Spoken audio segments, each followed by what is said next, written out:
Saudi अरब में एक meeting हुई। खबरों के मुताबिक ये 4 देशों के राष्ट्रीय सुरक्षा सलाहकारों की मीटिंग थी। इसमें भारतीय सुरक्षा सलाहकार यानी अजीत डोभाल के साथ अमेरिका, सऊदी अरब और यूएई के उनके जो समकक्ष लोग थे वो मौजूद थे। इस मीटिंग को काफी अहम बताया जा रहा है। कहा जा रहा है कि इस मीटिंग में पश्चिम एशियाई देशों को रेल नेटवर्क से जोड़ने का प्लान बना है। यह अपनी तरह का पहला और काफी बड़ा रेल प्रोजेक्ट होगा जिसका सुझाव अमेरिका ने दिया है। अमेरिका इस प्रोजेक्ट में दक्षिण एशिया को जोड़ने का इरादा भी रखता है और रेलवे नेटवर्क के मामले में भारत की विशेषज्ञता का इस्तेमाल इस प्रोजेक्ट में किया जाएगा। लेकिन इसमें भारत का क्या फायदा है? नमस्कार, मेरा नाम है विकास वर्मा और आप देख रहे हैं मास्टर क्लास, जिसमें आज हम जानेंगे कि भारत के national security adviser Ajit Doval Saudi Arab किस मीटिंग के लिए गए थे, ये बड़ा रेल लिंक प्रोजेक्ट क्यों बनाया जा रहा है, चीन को किस मामले में टक्कर देने के लिए अमेरिका समेत कई देश एक साथ आए हैं और भारत को कूटनीतिक फायदा क्या होगा।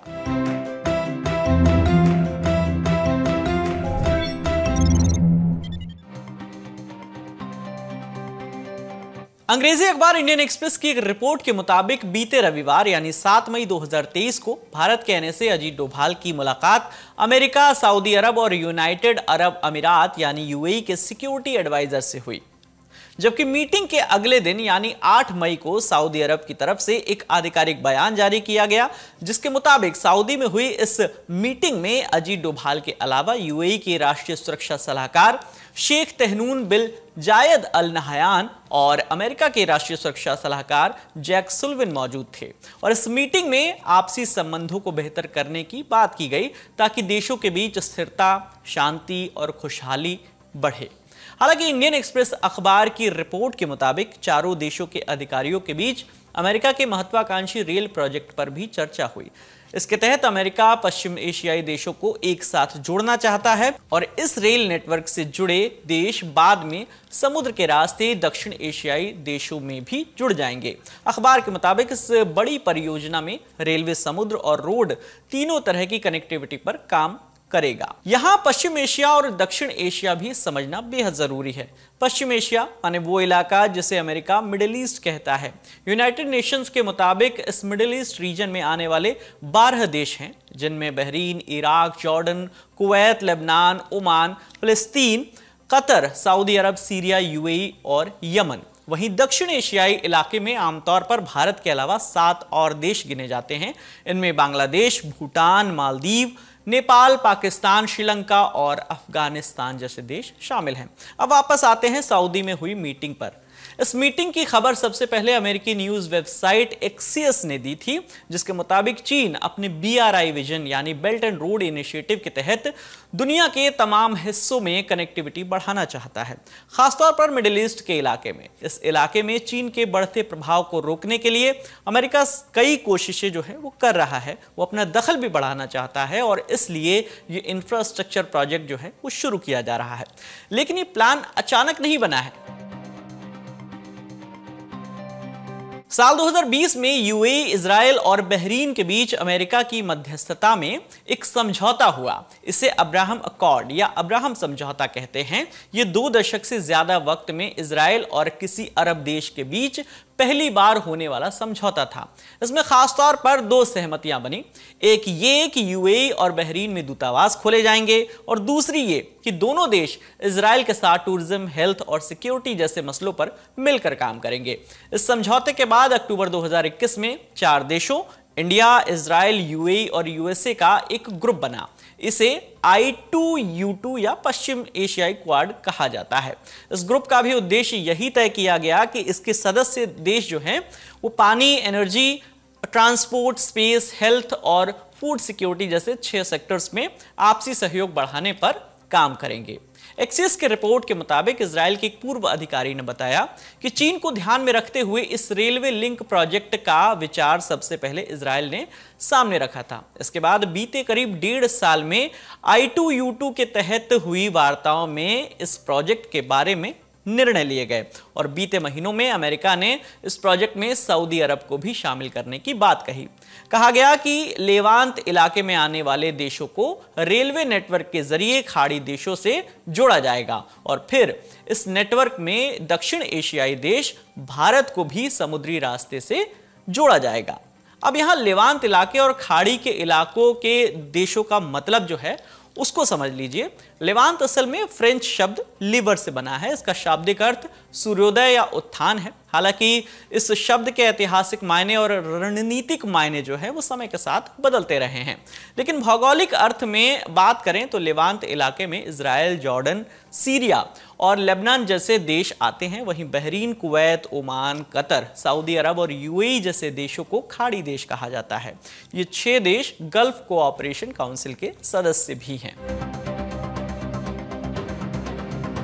संभव है आप अब इस प्रोजेक्ट की चर्चा ज्यादा सुने। ऐसा ही कुछ अमेरिकी सुरक्षा सलाहकार जैक सुलिवन ने अपने बयान में कहा है। जैक बीते गुरुवार को Washington institute for near east policy में स्पीच दे रहे थे। उन्होंने कहा, अगर आपको मेरे भाषण का कुछ भी ना याद रहे तो सिर्फ I2U2 को याद रखिए। आने वाले दिनों में हमारी पहल तेज बढ़ेगी तो आपको इसके बारे में और ज्यादा सुनने को मिलेगा। सुलिवन ने बताया कि बेसिक प्लान जो है वो दक्षिण एशिया, मिडिल ईस्ट और अमेरिका को जोड़ने का है। वो भी कुछ इस तरह की आर्थिक और तकनीक और कूटनीतिक जो है वहां मजबूत हो। ऐसे कई सारे प्रोजेक्ट्स चल रहे हैं और आगे आने वाले कुछ महीनों में कुछ और रोचक कदम उठाए जाएंगे। मिडिल ईस्ट के इलाके में एकजुटता और बेहतरी की कोशिशें अमेरिकी प्रेसिडेंट जो बाइडेन की रणनीति का एक बेहद अहम हिस्सा है। सुलिवन आगे बताते हैं कि मिडिल ईस्ट के देशों में बेहतर कनेक्टिविटी और एकजुटता आने से हमारे सहयोगी देश और पार्टनर्स मजबूत बनेंगे। इस पूरे इलाके में शांति और खुशहाली बढ़ेगी और अमेरिका के इस क्षेत्र में जुड़े मौलिक हितों या भागीदारी को कम किए बिना ही आने वाले वक्त में अमेरिका से संसाधनों की मांग कम होगी। कुल मिलाकर अमेरिका का कहना है कि उसका पश्चिम एशियाई इलाके में जरूरी दखल जो है रहेगा और इलाके के देश भी जो है खुशहाल होंगे। ये तो हो गई अमेरिका की बात, लेकिन अभी तक इजराइल इस प्रोजेक्ट का हिस्सा नहीं है। अगर सब कुछ ठीक रहा तो इजराइल के बाकी इलाकाई देशों से संबंधों की बेहतरी के प्रयास सफल रहे तो उसे भी आगे इस प्रोजेक्ट में जोड़ लिया जाएगा। अब बात करते हैं भारत की।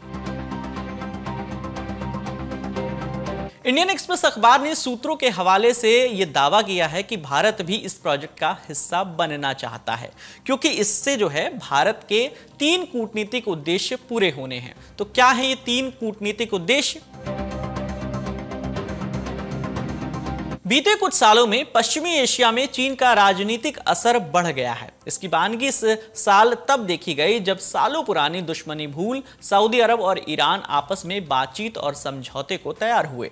इस समझौते का मध्यस्थ चीन बना था। चीन का वेस्ट एशिया में बढ़ता राजनीतिक दखल भारत के लिए खतरा हो सकता है, क्योंकि इस इलाके में भारत के अपने हित भी हैं। बीते 2-3 सालों से तेल और गैस को लेकर भारत भले ही रूस पर ज्यादा निर्भर रहा हो, लेकिन एनर्जी सिक्योरिटी के मामले में भारत के लिए पश्चिम एशिया के देश भी खासे जरूरी हैं। और अगर पश्चिम एशियाई देश एक बड़े रेलवे नेटवर्क से जुड़ते हैं और फिर ये इलाका सी रूट्स के जरिए दक्षिण एशिया से जुड़ता है तो भारत तक तेल और गैस कम लागत में पहुंच सकेगी। इसके अलावा भारत से एक बड़ी आबादी रोजगार के लिए खाड़ी देशों में रहने जाती है। ऐसे करीब 80 लाख भारतीय लोगों को भी इस प्रोजेक्ट का फायदा होगा। दूसरा कूटनीतिक उद्देश्य भारत की पहचान से जुड़ा है। अखबार की रिपोर्ट के मुताबिक इस प्रोजेक्ट से भारत की रेलवे सेक्टर में इंफ्रास्ट्रक्चर बिल्डिंग को लेकर ब्रांडिंग होगी। भारत का अपना घरेलू रेलवे नेटवर्क काफी बड़ा है। उसने श्रीलंका में भी बड़ा रेल नेटवर्क खड़ा किया है। अब समंदर पार इस बड़े रेल लिंक प्रोजेक्ट को लेकर भी भारत आश्वस्त है। भारत चाहता है कि उसकी प्राइवेट और पब्लिक सेक्टर की कंपनियों को वेस्ट एशिया में इस प्रोजेक्ट के जरिए नए मौके मिले। इस प्रोजेक्ट में भारत के जो बतौर निर्माता जो शामिल होने से चीन के बेल्ट एंड रोड प्रोजेक्ट को भी करारा जवाब मिलेगा। चीन ने अभी तक इस इलाके में बेहद सीमित इस्तेमाल वाला इंफ्रास्ट्रक्चर जो है डेवलप किया है। तीसरा कूटनीतिक उद्देश्य आर्थिक है। भारत का अपने पश्चिमी पड़ोसी देशों से सड़क के रास्ते बहुत सीमित संपर्क रहा है, क्योंकि खराब संबंधों के चलते पाकिस्तान ने भारत और दूसरे पड़ोसी देशों के बीच ट्रांजिट रूट में हमेशा रुकावट डाली है। ऐसे में भारत चाहता है कि पश्चिमी देशों के बंदरगाहों तक शिपिंग रूट्स यानी समुद्री जहाजों के जरिए पहुंचा जाए। ईरान का चाबहार और बंदर अब्बास बंदरगाह, ओमान का दुक्म, यूएई का दुबई पोर्ट, सऊदी अरब का जेद्दा बंदरगाह और कुवैत सिटी पोर्ट प्रोजेक्ट के तहत भारत इन सभी बंदरगाहों से कनेक्ट होगा। तो कुल मिलाकर खाड़ी देशों, अमेरिका और भारत के इस सम्मिलित प्रोजेक्ट के फायदे तो कई हैं, लेकिन असल में ये प्रोजेक्ट कब शुरू होगा, कब पूरा होगा, इससे क्या फायदे होंगे, ये अभी भविष्य की बात है। इस बारे में जो भी अपडेट आएगा हम आप तक पहुंचाते रहेंगे। तो आज की हमारी मास्टर क्लास यहीं खत्म होती है। आप अपने सुझाव और शिकायतें आप हमें कमेंट बॉक्स में जरूर बताइएगा। आपके लिए तमाम जानकारी जुटाई थी हमारे साथी शिवेंद्र ने। खबरों को आसान भाषा में समझने समझाने का सिलसिला यूं ही चलता रहेगा। देखते रहिए दिल्ला लैपटॉप। शुक्रिया।